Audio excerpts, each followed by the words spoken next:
Hello and welcome. I'm Bonnie Libhart and you're watching Vision Plus. Get a vision for your life and go for it. And I have with me one of those people that most of us wish we could be like, more like. It's a super mom. Now, I gave her that title. She didn't tell me that's what she was, but she has a husband and children, extended family. She has not only working with volunteering as a, we're going to call it loosely a Sunday school teacher. I think it's a CCD, teaches CCD to 12-year-olds, or maybe the 8th grade. She can correct me. I love it when I just blow it away and then they have to correct me, make sure I said it right. And not only does she have her own business that I'm going to call started from scratch, whatever scratch is, maybe we'll find out. And she is also running for an office. And you know, you've probably had a time when people have said to you, you know what, you should do so-and-so. And you think, oh my goodness, how could I ever do that? And inside of you is that little secret desire, that little tingle of excitement of, oh, I wish I could. Oh, I wish I could. I want to. Well, maybe our guest today, Jean Weaver, who's running for Madison County, Texas tax assessor, can give us tiny insight so that you can leave this program today and say, I'm going for it. I'm going to do it. So welcome, Supermom. Thank you. I'm glad to be here. To the program Victory Network. And I want you to tell me a little bit about your background. Were you, with all of those things, did you have the super energy as a child? I don't think so, but I grew up in a large family. There were 7 children, so you had to fend for yourself and help out. But went through school and was fairly lucky. I had some intelligence, so we went through the Regents Diploma program, which is very big in New York. But I worked part-time all through high school and through college to help foot the bills a little, and got involved in different volunteer activities also along the way. But you did do something as a child, because you said, I quit babysitting at age 14 and started... I started working at a restaurant. We had this, which was famous up there. There was one in Florida called Patricia Murphy's, and I ended up as what they call the popover girl. I had to serve the relish in the popovers before, and you could do that for like 2 years. From 14 till 16, we were allowed to do that. So you did had to have quite a bit of energy to get all of that done. I guess so, but it just seemed that was what you were supposed to do to help out. With 7 children, did a lot of the children do something in the family? Oh, all the kids did, yeah. We all worked. We all had part-time jobs, and we all helped with one another. And it was also, my mother also had the second family. Almost 5 of us were all within the same, I guess, 7, 8 years, and then it was a number of years later, in later life, when she had her other 2. So they ended up being very special to all of us because they were so little and we were so old. And Jean, you have another thing that you've done. Not only that you are mom and wife and running for an office and have your own business, but I think that some of the things you've done that you started back some years ago, you started a program at where you lived. Before I moved here, we lived in a small town called Highland Falls, which was just outside the military academy in New York. And it was 2 towns, Highland Falls and Fort Montgomery. It was one school district, but it was in a valley. And in order for adults to get any type of education, one had to drive over the mountains either way, and it was very difficult because the winters were bad, and rainy seasons were bad. And many of the women did not have high school diplomas and wanted to go on and get that or develop work skills. There were a number, because of West Point Military Academy, there was a number of civil servant jobs, but you had to have a certain amount of education or a skill. And the school district there was small, but they didn't offer anything for adults. So I went in and spoke with the superintendent, and we went ahead and started our own adult education program there. We offered a GED program and guidelines, within the guidelines of New York State. But then we also had many other courses, business courses, secretarial skills, and then we had such courses as quilt making, arts and crafts, sewing, oil painting.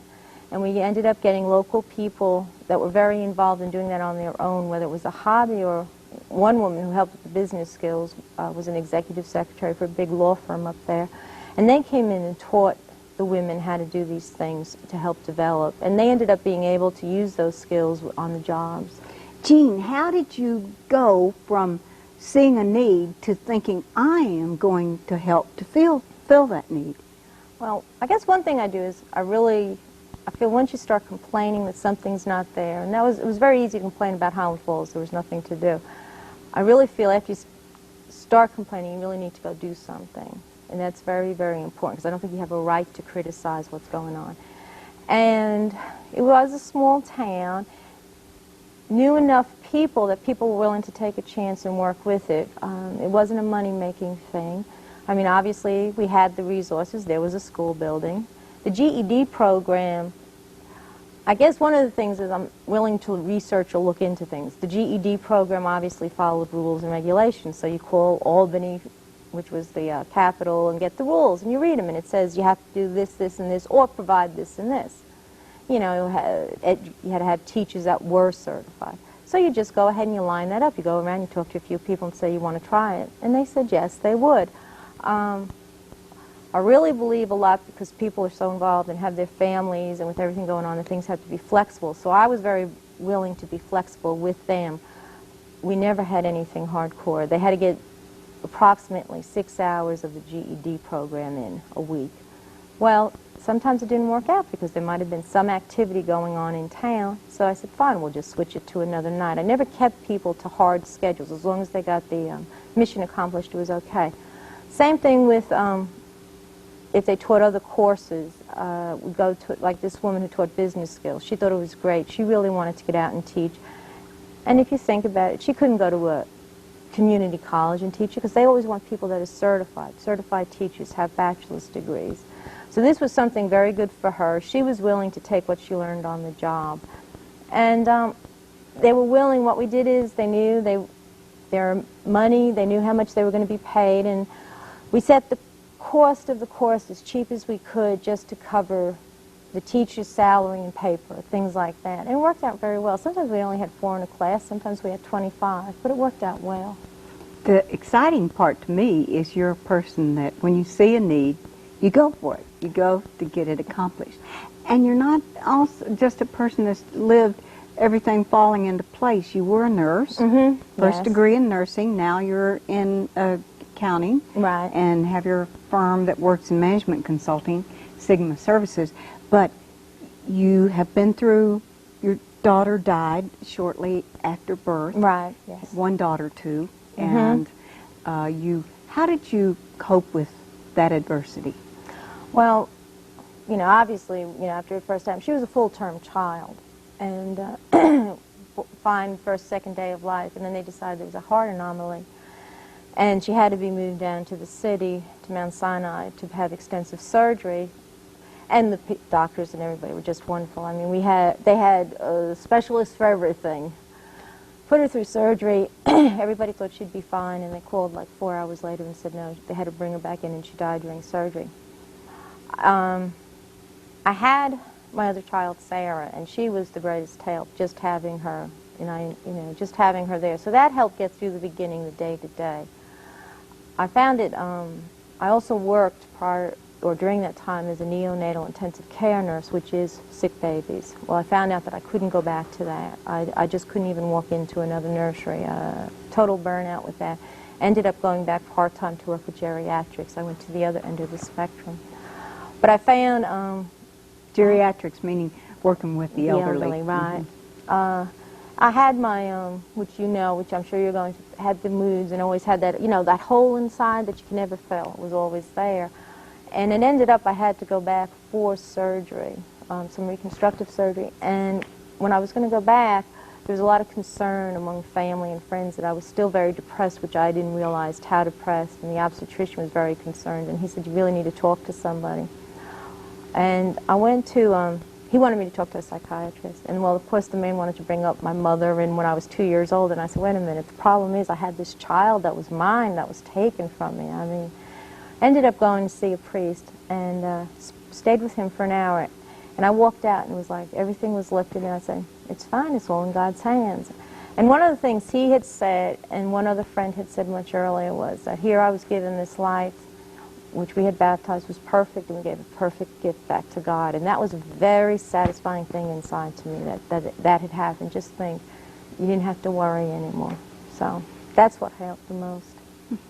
And you have now a new family with 2 additional daughters. Right. And now you have this family, and everybody is working toward, for the last several years, getting acquainted as one total extended family. How's that working, Jean? You know, it has its normals, up and downs. I mean, everybody has it, and I think you have it whether you have your own family from the beginning. Surely. Every child's different and everything. Have been very fortunate, though. The 3 girls, just very protective of one another. I think since the day they met, they always took care of one another, and it was outstanding to me that they could get along so well. Sure, there's the sibling rivalry and jealousies, but you just took that one at a time. Our youngest has just blossomed since she's moved here. She's Loves Huntsville. Absolutely. She came from a school with 8 children in her class to a school with 32 her first year, and I said, this is it. This is the end of her. Absolutely loved it. Has become so involved, is going to Whitesburg now, and is on the volleyball team and the basketball team and choral, but just has so many friends, and is just very comfortable and happy here. But the 3 of them, they just really work together very well, and it's been very good.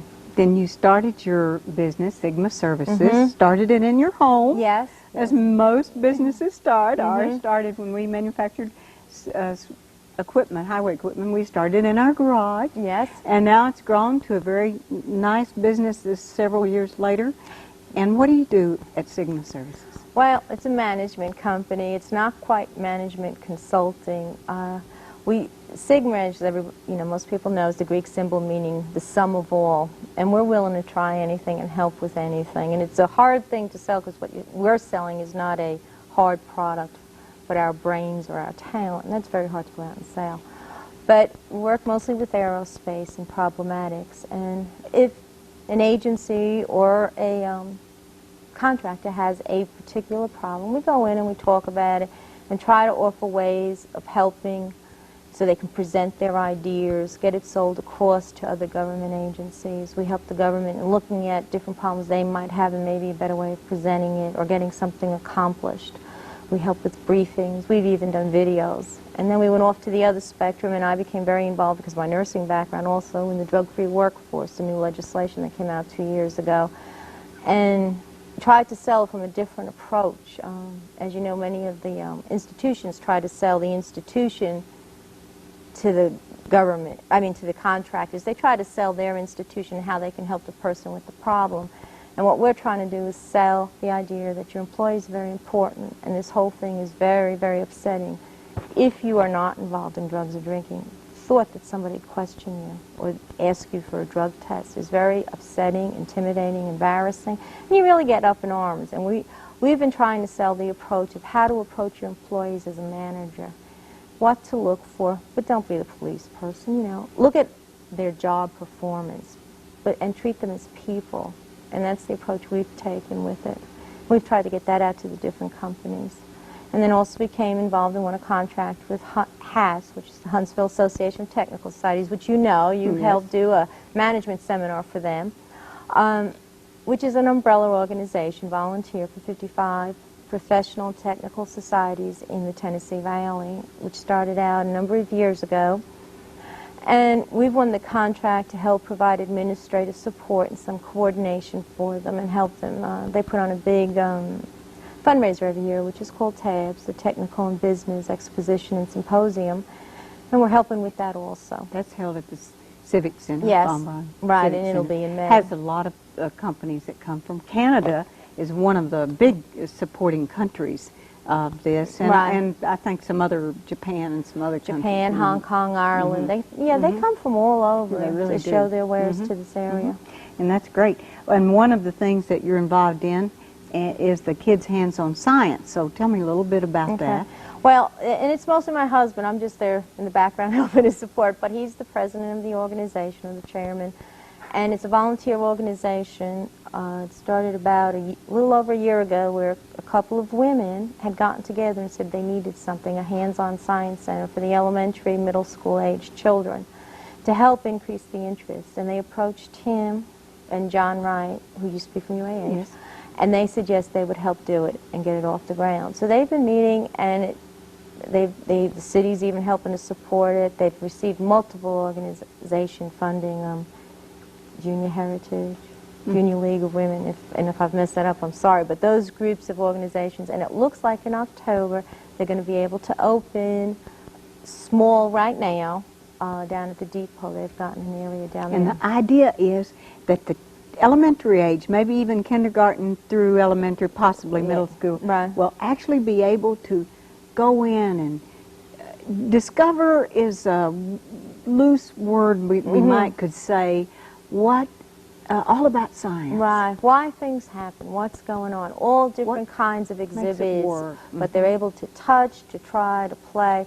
It's more than just, some people have been to Discovery Place. It's much more than that, really a learning. And what they're hoping to also evolve are workshops for teachers to come in and learn different things and innovative approaches to help bringing it back to the classroom also. But then to use this during the school year and get the kids out here so when they learn about plants, hey, come out and see what's really going on and touch and feel and different things like that. Why did you decide to run for office?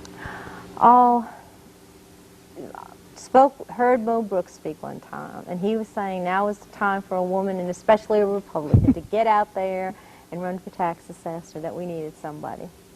That was going on, and around the same time, the city sales tax went through after they voted no. All of a sudden, there was a session one morning, and they voted it through. And I am very tight with money, and I just thought, you know, this is my money.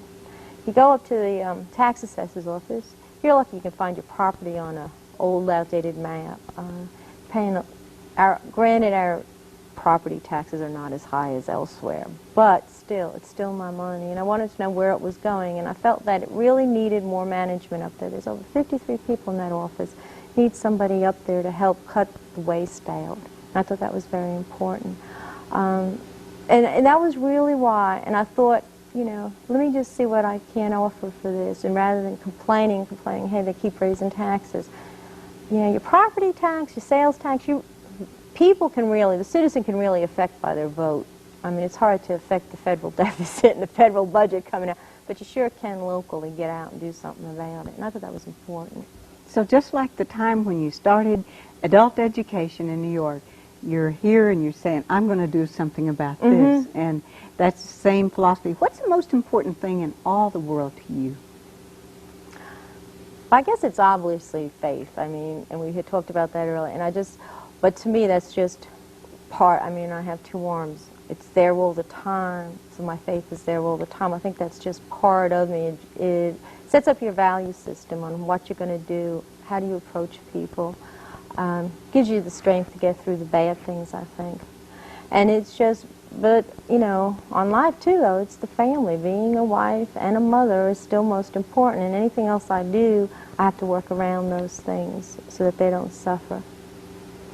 And you're running it, well, it'll be all over in a little while. I know, 5 weeks. Or starting, maybe starting. 5 weeks. If someone is thinking, now, I really am angry about something, you know, that can happen like you did when they get together early in the morning when no one knows about it, no one can do anything about it, and they vote the taxes in. How does one start? How does one start? Now, you started 3 major things that I can hear you say, possibly many things we have not had an opportunity, because you also teach the 12-year-olds, and you started a junior high youth group. I worked with the church in starting that one, right. And that was the same thing. Catholics are not known for having a lot of youth groups. Up north we had what was called CYO, and that's not big down here. But yet all the other churches had very, very strong youth groups. And I really feel strongly that, especially junior high level, that this is the time you're going to get them. You've got to get something to attract them now, to keep them with the church. It's very important. And they see the other children in all the other religions going to a youth group. They too want that. So that's why I had started that rather than saying, hey, wait a minute, we're not offering this, what's wrong? I guess one of the things, depending on what it is even if it's just going to the local library. And I'll tell you, with the business, that's what I did. I went to the library and I looked at a book that said starting a small business. Well, it gave you almost a checklist of things you should look at or find out about. And then I try to find out the agency that's going to support that, or where you can find out.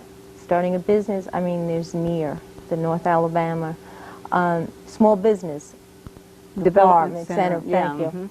And, I mean, they have tons of information, and it's free. So go in and you talk to somebody. They UAH has it, the Chamber of Commerce. There was a department in the Chamber of Commerce, and then UAH has some also. And they will help you write a business plan, too. But I think what happened is UAH had it, A&M had it. They combined and became NEAR, and they're down in the Chamber now. Okay. Unless that's changed in the past month or two. No, I'm sure it hasn't. Okay. I know you can call a number that says Small Business Development under UAH in the phone book, and I don't know where they are. All right, unless that's something new, different than maybe. No, I'm sure it's not. Well, I don't want to know. But it doesn't matter. What we're saying is there are available information that you can get if you'd like to start a business or start a project that you feel is needed in our community. Like Victory Network was started as a result of there's not a forum for all of the things that happen politically and educationally and spiritually, and that's really how this station evolved. And that's the way you got involved in running for office. Sure. So, same thing. And doing this. So I think a lot of times it's just it's getting over the hump of you have that desire to do something, but going for it. Now, you said there's a lot of information. Let's say that they start it, they take a little area of their bedroom or in their garage and they start this business. Get a telephone on the desk and they've got a filing cabinet. How do you get your first client? If we may use loosely the customer as a client. I think you go to an acquaintance. It doesn't have to be a friend as a friend, but somebody you've met out somewhere that you've talked to. And I just find it, I don't even call. I mean, it's just easier when you saw them at a social event or saw them somewhere, just say, did you hear what I'm doing? This is going on. This is what I have to offer. And I really think that ends up being it. The other thing is, I think, willing to take the chance that you're not going to make money in the beginning. With the drug-free workforce, when we started that, we even taught classes for free. We had some people that needed it right away, and we said, well, they're our practice. I mean, it's very hard to charge somebody if you're not sure how it's going to come out. So we did that for free, and we're willing to take that chance. And you actually put a manual together, so yes. You didn't even charge, or did you leave them manuals when? I gave them all manuals. The first group we did was free. I gave them the manuals, but they also then in turn gave me input as to what they thought to improve it. And then after that, we started to charge a nominal fee and ran it most times just barely at cost. But it was just to provide something. It gave them, ideas, problems, the legislation, that type of thing. But something they could take away and say, hey, and look. And then you started it. Now your husband is helping you. How does it feel working with the husband-wife team? And so you sort of started. So which one's the boss here? It's fine. Of course there's problems, but we've been, I don't know, I think because our interests are so different. Now, how is it different? Well, he does an awful lot of the work out on the arsenal. I mean, he's got the knowledge and the skills out there for the smart weapons office and things like that. And I have background, but I don't have, he has a lot in laser development, things like that. So he's out there doing a lot with that. Well, I do a lot more of the administration, and I do a lot more with hats because I know with that going on. So I do those type of things. So we have a variety of interests that way. And like I said, with the Science Center, he's really into that, and I just do a little backup. And then you have a person running the computer now. Well, we have a couple. Matter of fact, we've hired a few more, and and that's what we were saying earlier about the family being important. We have 3 other employees that have families, but have different definite skills, but don't want to work 40 hours a week, or maybe I should say can't work from 8 or 7:30 till 5 o'clock as a family. So what we've done is, because of the type of office we've set up, we adjusted that. They come in different hours, yes, and it works out beautifully. And the one you met, Sharon, she brings her baby to work and has the baby in the office because it was just easier for her to do that. So it works out very well. But that's I work there. I don't have a baby, but how about a grandbaby?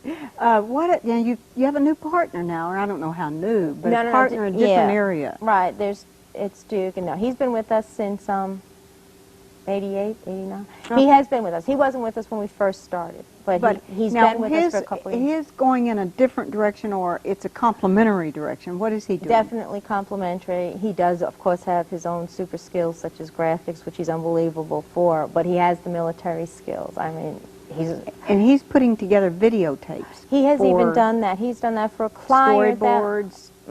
He's wrote out the whole storyboard, and he's put out on different things, military things to help sell. Tom's even done that too, for weapons systems. How are you going to have time to be the tax assessor? Well, that doesn't start till October 1st, 1991, so I figure by then we'll figure out something. Well, you can have someone to do a lot of your administrative things in your office, and you just be an owner. Most people that are in public office own other businesses. Right. I'll be the CEO and just hands off, right? Just come in and lay down the law. You're following this policy and procedure. Well, you are a person that can inspect what you expect very well at your company, Sigma Services. Right. So if you have any questions and would like to know maybe something about kids' hands-on science you'd like to know, could they get in touch with you at your office? Sure, that's fine. They can just call our office, 880-6910, and anybody can give them the information, as Sharon, Tom, or myself.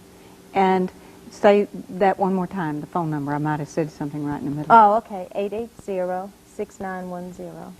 And then you can you send them literature? Do you have we send brochures, applications, and they can, of course, contributions are always welcome. Yes. They want to volunteer for a different type of activity. There's different things, exhibits and things like that they can help with. Or if they know of an agency that has a grant or something that might be available, they'd like to apply for that, they could let us know. Have you thought about putting it into a foundation? Or right now, that's a little bit far and from I'm not. now. And that's Tom's area Right, anyway. yeah. Well, we've been talking to Jean Weaver, Sarah's mother, in case she's watching, and Tom's wife, and owner of Sigma Services, and she is running for Madison County Tax Assessor, and a super mom that we could all take a few lessons from how she's organized her life. Very conservative lady that has just appears to have it all together, like we'd all like to have, because number one in her life is her faith, and that's always good and the best way to have it. And like me, she's lost a daughter. Her daughter was only very young, week old, and mine was 30 years old, but it doesn't matter. We have that bonding in common, and any way that she can help you, she'll be glad to. And we thank you very much for joining us. Thank you. You're on Vision Plus, a person who got a vision and went for it. I'm Bonnie Libhart. Bless your heart for watching. Give him praise.